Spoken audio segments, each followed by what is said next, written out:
Could you elaborate on where the historical accuracy in the Book of Mormon isn't?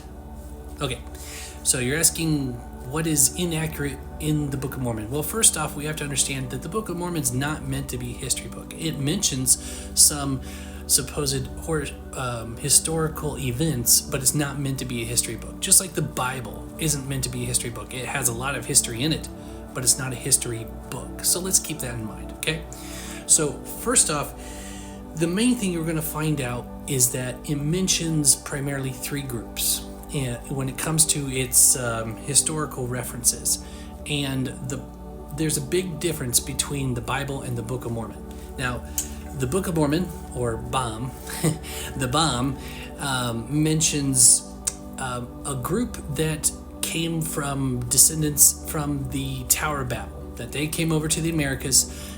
This is all American based, and they came over to the Americas and they became known as the Jaredites. Okay, and then after that, there was a group that came about 600 BC from Israel somehow across the ocean, and they split into two groups, which were the Lamanites and the Nephites. And apparently there were some major battles that happened in certain places, like in New York and New York State.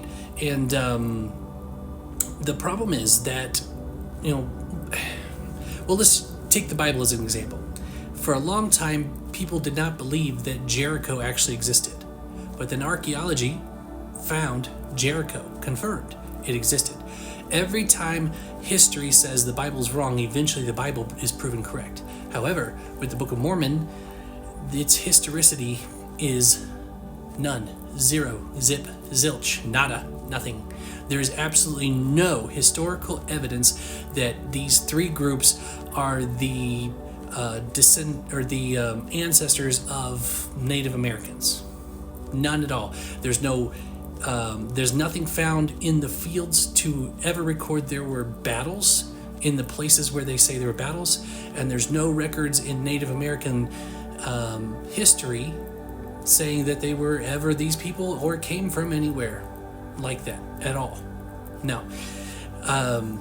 So the problem is just all around. Everything historical in the book is incorrect because there's nothing to corroborate it. Especially if you go to their historical site in New York, you're supposed to stand there and listen. But if you actually ask questions, you get kicked out.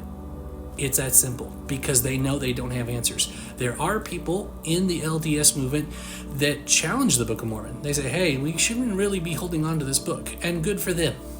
But the ones that do, they come up with an excuse saying, well, you need to have the Holy Spirit, work on your heart so that you can understand it. Well, that sounds like a vague cop-out saying it's not true and we just want you to pretend it is. So I hope that helps, and I know I'm going to get a lot of angry messages from LDS and Mormons saying, hey, we're Christians too. Well, not if you believe the Book of Mormon.